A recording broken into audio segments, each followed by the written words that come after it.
What's up guys, welcome back to episode 3 of 5 Minute Footlong, where you get the most bang for your buck reviews in under 6 minutes. Today we're looking at the first Mega Man Game Boy game, released in Christmas of 1991 here in North America, which means it was released after Mega Man 3 and just before Mega Man 4. Mega Man Dr. Wily's Revenge is an interesting game. Being outsourced by Capcom, it has 4 of the original Robot Masters from Mega Man 1 on the NES, released back in 1986. They included Cutman, Elecman, Iceman, and Fireman.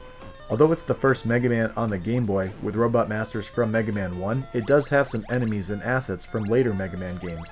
Like on Elecman's stage, we see a memorable section from Airman's in Mega Man 2. Yet it kind of goes with the theme since the Cloud Guys do throw thunderbolts. Nice. We also experience some climbing very reminiscent of Crashman, with those unforgettable birds dropping those damn eggs and the swarm of hatchlings. But rest assured that there are plenty of unique and absolutely brutal enemies and new obstacles in Dr. Wily's Revenge. They absolutely pack big, and I mean big punches into these levels. While there are just 4 levels on the select menu, those 4 levels are pretty comparable in length to the ones on the NES, but the Game Boy has moments where it drags the challenge even longer than you're used to, with brutally spaced out checkpoints. Depending on the section, the enemies can take a surprising amount of shots, to the point that it regularly makes more sense to jump and evade instead. With how tough it gets, the checkpoints can honestly be pretty hard to reach. You'd be surprised at just how far you need to go to reach them. And of course, just like the other Mega Man games, a game over sends you back to the stage select, and as you're doing your best to learn and keep trying, it doesn't take long to realize that it can be very hit and miss with the health drops. Sometimes long sections don't give you anything, and most concerning of all, there aren't any E-tanks, making it considerably more tense. Not being able to hold a full health refill or 2 on your menu, like you could on Mega Man 2 and onward, means you're doing this without any lifelines. You can't bully your way through any levels here, just you and your skill is what needs to make it happen. Throw in the fact that there are only a handful of any 1-ups available, it means you're in for one of the stiffest Mega Man challenges yet. The first Robot Master I attempted to beat was Cutman, but as you can see, his pattern and AI from the NES are different. Cutman sometimes throws the cutter right after running right up to you, so it feels like you have no space. I actually had to come back to this guy after a few game overs. I next set my eyes on Iceman, complete with those icy floors just as you were hoping for. You have to get a feel for the momentum, and if you can manage to do that, along with gunning down more enemies of course, we get to Iceman. I think it's really interesting to see him only shooting 2 heights of his gigantic ice triangles. The jumps requires extra finesse to get over these things, because if you don't push back left after clearing those massive projectiles, you'll continue to slip in the Iceman, and the only way to stop a slide is to jump. But the most unfortunate similarity of all is how much damage he does to Mega Man. Iceman will take you out in only 3 hits, just like the NES. Getting through a stage in Robot Master without their weakness can be tough, especially only with 3 lives at a time. It is certainly a challenge that'll keep you busy for a long time, which, to its credit, is a very important part of being a great Game Boy game. Iceman did become my first Game Boy Robot Master I've ever taken down.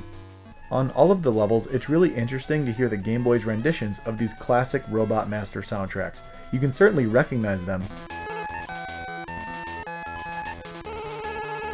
And for what they were working with, the Game Boy soundtracks sound pretty magical, honestly. I gotta hand it to Wily's Revenge because it'll no doubt surprise you along the way.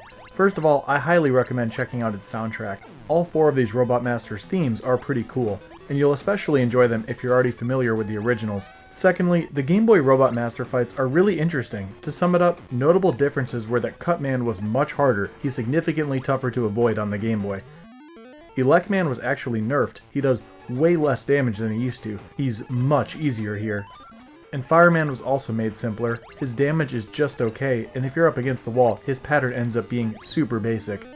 Thirdly, this game may have you fooled for quite a while into thinking that these are the only 4 Robot Masters we get, and it's totally reasonable to keep thinking that, all the way through the first marathon of a Wily 1 stage. When you eventually reach the Robot Master transportation room with 4 portals, seems pretty straightforward on who you'd find in there, until you step in and, what?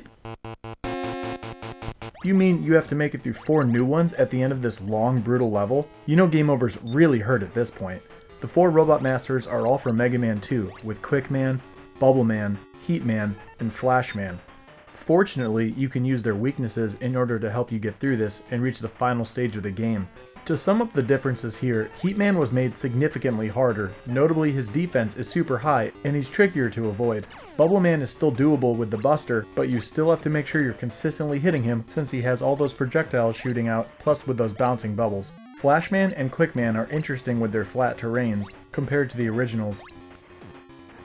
There's a 5th pod that opens up for the 9th humanoid enemy we encounter, named Anchor. He's a simple pattern where your shots do damage when he draws an energy, but you have to look out for the return fire. You get a new weapon, the Mirror Buster, from him. Mega Man Dr. Wily's Revenge on the Game Boy is tough. It's interesting, and I've heard complaints about the squish screen, but it never felt like I couldn't see what was just ahead. If you're a Mega Man fan, it's worth playing for sure. There were 5 Mega Man games on the original Game Boy. I'd say this was a great start, and looking forward to seeing the next 4.